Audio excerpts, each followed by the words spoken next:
Since the start of the Russian invasion last year, Druzenko and his team is active in the combat zones to provide medical care to the combatants as well as civilians. Today, Druzenko will enlighten us about the incredible work his team provides in Ukraine. Mr. Druzenko, welcome to the week.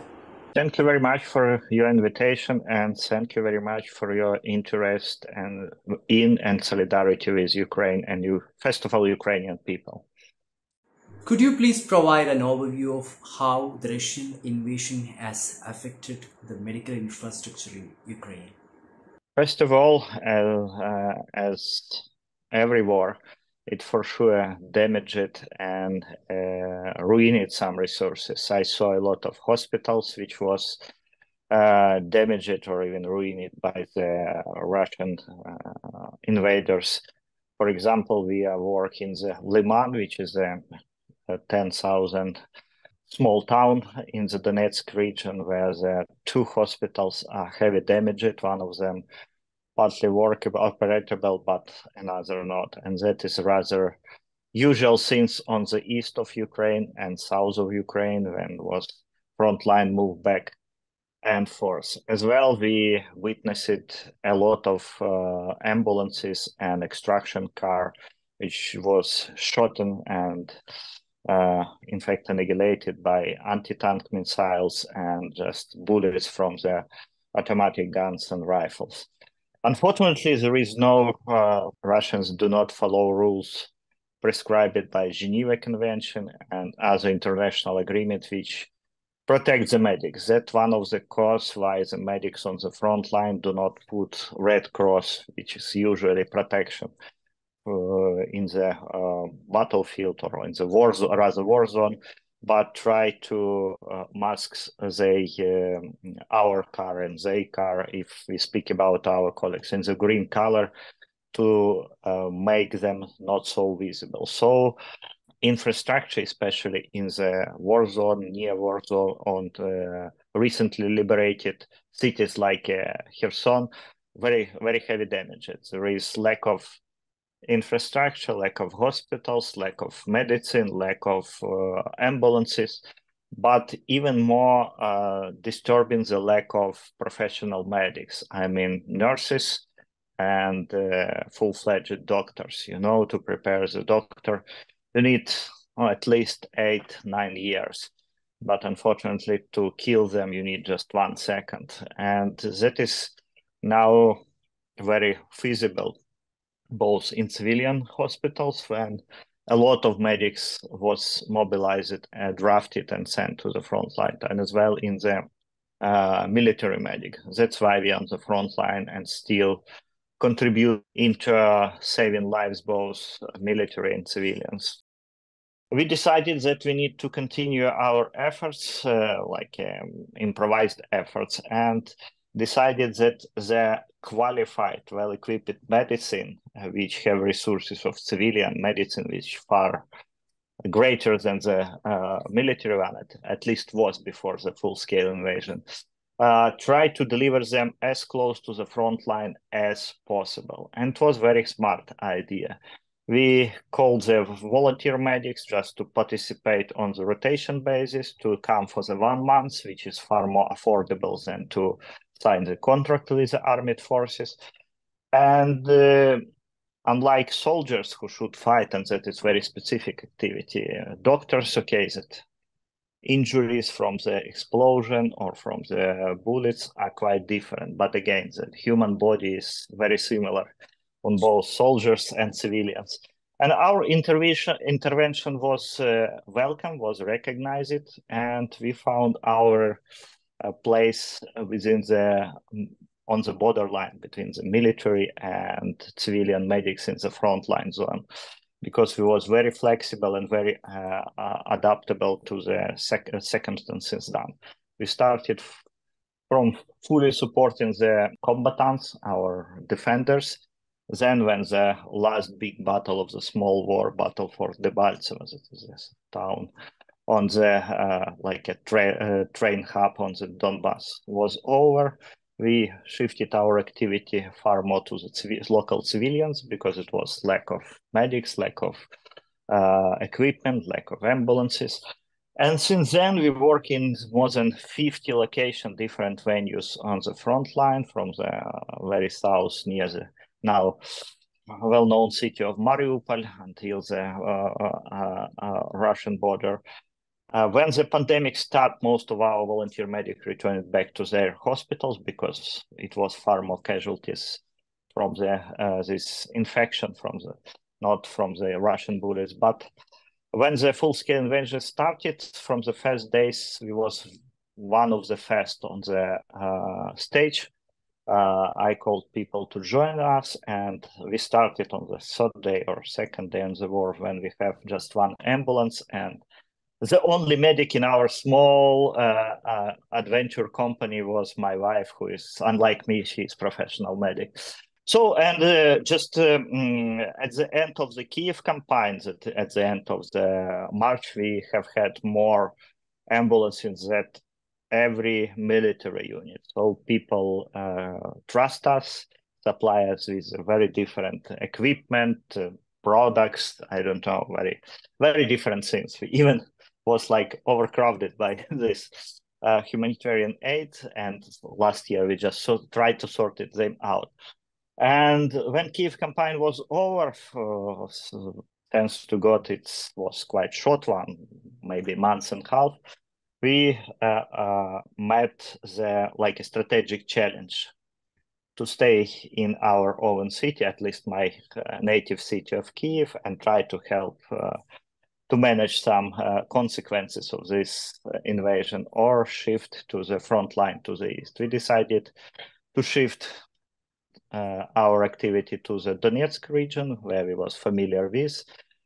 Our first venue on the east was now very well-known city of Bakhmut, which now almost fully destroyed by these heavy battles and Russian attack offensive on that. It was about 1 year long offensive. It was very brutal, and there is just ruins of this city.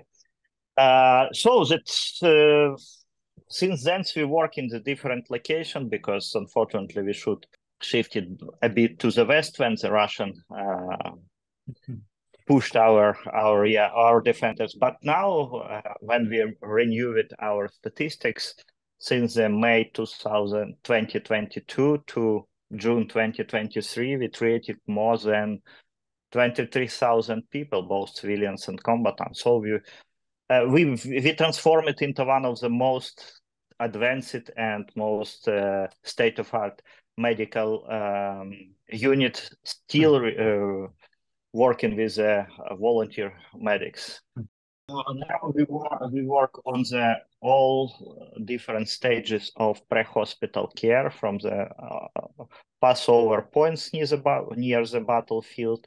We extract wounded soldiers to the stabilization points, and it seems like a forward surgery team, it's NATO name, and then transform heavy wounded on the reanimables to the rare hospitals, and work shoulder to shoulder with military medics on the stabilization point. So simultaneously, we have on the front line from 40 to 50 medics and some tens of technical personnel, like drivers, technicians, some bodyguards, if our medic work in the very dangerous circumstances, and even cooker and cleaner, because it's quite big team.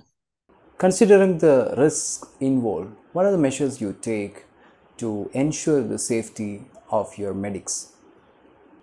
Additionally, please give us an idea about the kind of ambulances and equipment you use. Yeah, that is a good question. One of our feature, because we are not a military guys and not have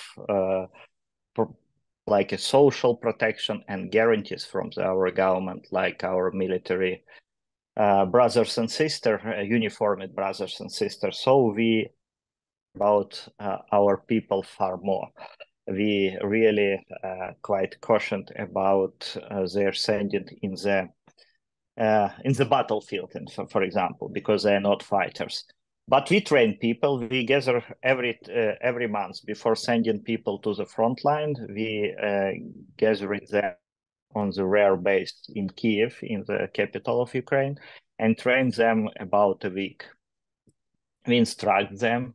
We provide for them, even though most of them are already quite experienced healthcare professional, we provide them with tactical medicine training, so-called TCCC, and we give them very good armor, body armor, helmets, some IFAKs, which they should use in the case they are injured, not somebody else. And for sure, we have very professional, like our own security service, and very good relationship with military guys, because on the ground, not on the so much on the commander, big generals in Kiev, but on the ground, because military units really appreciate our input in saving their lives. So they share with us some information where it's too dangerous to work, and say, okay, guys, we extract some our wounded soldiers from the very dangerous points, and then pass over to you, and you, like a professional medics, have a biggest possible chance to deliver them alive to the hospitals. And sometimes it seems really like a miracles. It was at least once, when the heart of wounded soldiers stopped 4 times during the evacuation. Every time there was like a resurrection for this. Where did that happen? Where did that happen? That happened, that is the city of Slovyansk. That is about 50 kilometers from the Bakhmut, so that is the Donetsk region. It was a heavy battles nearby. And what it was surprise when we stabilized this patient, this heavy wounded soldiers, he opens eyes, say, "It is my birthday today." And it was like a twice between 2 birthday for him. He survived, and his was real like a biological birthday. There was this really touching story of a young girl you saved from Luhansk Oblast. Could you please share that story for us? It was another very remarkable event when the quite small village on the north, or to say northwest of the Lugansk region, was under the shelling. It was June 2022, and 2 boys was killed immediately. One and 2 sisters was heavy wounded. Unfortunately, the older sister died in the Bakhmut. It was still in Bakhmut hospital, but we delivered the younger sister to the Dnipro, about more than 200 kilometers. And then our medics got feedback from their colleagues from the hospital, that one of the best in Ukraine. And they said, we provided some examination with like a computer tomography and other. And according to the protocol, he shouldn't survive, but she do. And it was, again, a great celebration in our team, because they do something miracle. In fact, they was the hands of the god. So, during an evacuation, who are the members typically present in an evacuation team? Also, could you please explain the roles and responsibilities of each member during such a mission? We have a nurse, we have a medic, mostly emergency care medic or anesthesiologist in the car. We have a driver, and if they work in the dangerous circumstances, we have a bodyguard again. So 3 or 4 people work together, and bodyguard helps them to just put sometimes the wounded soldiers are quite big guys to put into the car and that is typical our ambulance team. On the stabilization point, that is surgeon, traumatologists, and some nurses again help the military medics to do their work. Can you share with us some of the memorable stories that you have from the front line? You know, the humor on the front lines, that is like one of the best medicine. It was two anecdotes. One of the very make you laughing. So once we was in the Slovyansk, in the local hospitals, where was our base, and I was with my guys at the time, and we heard like a shooting. Poo, poo, poo, poo, poo, poo, poo.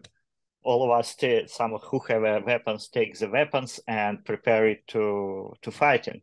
But finally, it was broken car. You know, sometimes it's doing something like a automatic gun.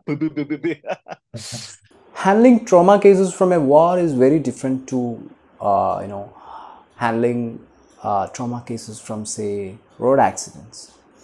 So, what are the kind of special trainings you provide for your team to handle war-related trauma? You know, the war is a great teacher, and people who are our veterans and spent more time on war teach newcomers how to deal with this really exceptional trauma. Because I spoke to tens and maybe hundreds of our and military medics, and everybody said, okay, even very experienced doctor never saw traumas like this, because thankfully for a long time Ukraine was peaceful country, so that the shooting maybe from the guns was the most dangerous, but that is now most of trauma are like from the mines, from the shelling, from the bombs, from the missiles, and up to 10-20% just whole from the bullets. So that's heavy trauma. And really, we, even when the guys from the NATO states, like very advanced armies, came here from the Canada, from the United States, from the Great Britain, no United States, neither are other NATO armies remember the war like this. And they started from the we should to teach you how to deal with combat trauma, but then we invited them to visit our unit on the front line. And most of them ended with, we need to exchange the best practices. You know, a lot of things we didn't. Sure, we tried to learn how to use, for example, very sophisticated equipment. Quite recently, we was delivered from the Canada MOVES CLC, that is like a reanimation unit. And what is interesting, we use it on the stabilization point in other ways. And when we share it with the manufacturer how we did use it, say, oh, could you share your experience with us? We never thought it could be used in such a way, but it's a very good idea. So, yeah. That is one of the good things which war provide us, because the room for maneuver for doctors far more wider in times wider than in usual circumstances. Doctors could risk, because they could use some very expensive equipment, and sometimes ask to technicians to advance them or make it even more efficient. 95% of your volunteers work for free. And you mentioned that you're exact opposite to the Wagner Group. Can you elaborate on that? Yeah, first of all, thank you very much for preparing so good for this interview. And really, once, because Wagner became a very not popular but very visible in the informational space, and I thought maybe on the start point we share one feature. They are private and we are private. We are still not a government organization. But that is all. And other things, we are really on the opposite extreme, on the opposite of the philosophy, practice, and so on. So they are paid, and now we know they are paid by Russian government of the at least billion of dollars. We have never been paid by any government. The people from throughout the world, from the America, and even some Russian, I couldn't now say their names on the obvious reasons, but even from Russia we have indirect some support. Small, but that is very symbolic.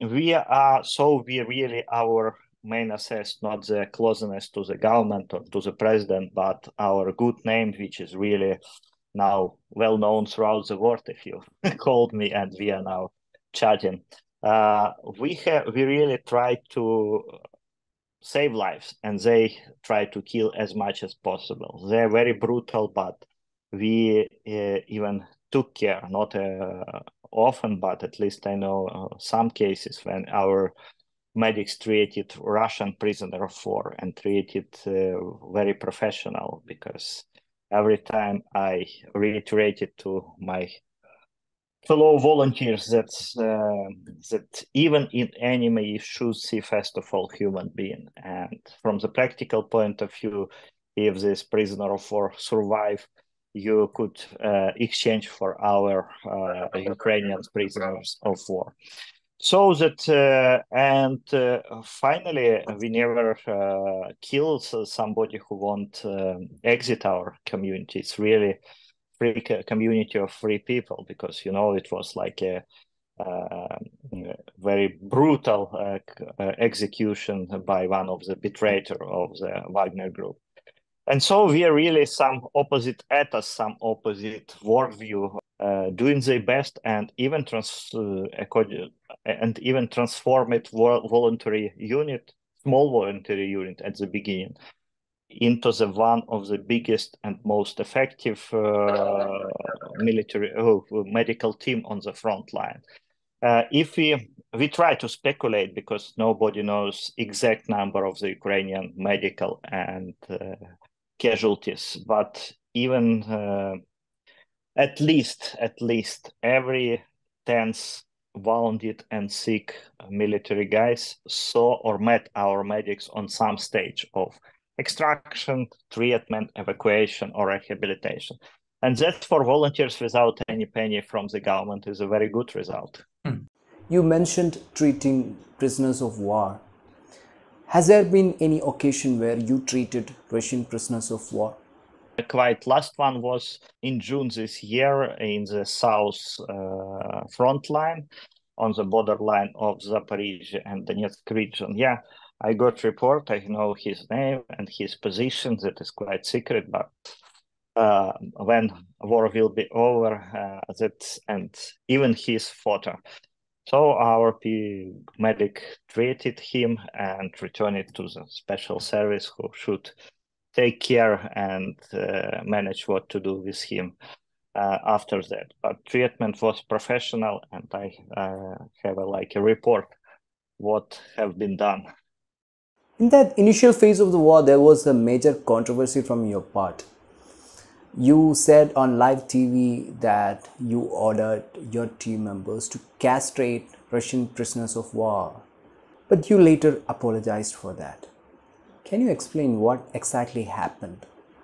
That is a right question. It was in the very early stages of war, when we was shocked by brutality of the Russian soldiers which invaded Kiev suburbs, and that was time our ambulances was under the instant shelling.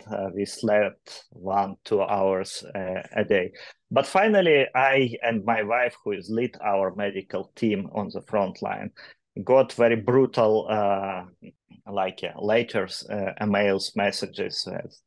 And it was, I was nervous and say in the television show that, I ordered my guys to sterilize a Russian invader, because they shouldn't continue as a offspring. But it was a real mistake. That's the very same day I apologized for that, apologized publicly. We publicized on our website official statement that it was my personal wrong emotional statement, which never been true. I never ordered my guys to do what I said. And it was caused by the bullying of even not me, but my wife, which is And we was really exhausted at this time. We slept on the floor. We slept in the without shower, without any usual things which I used to do.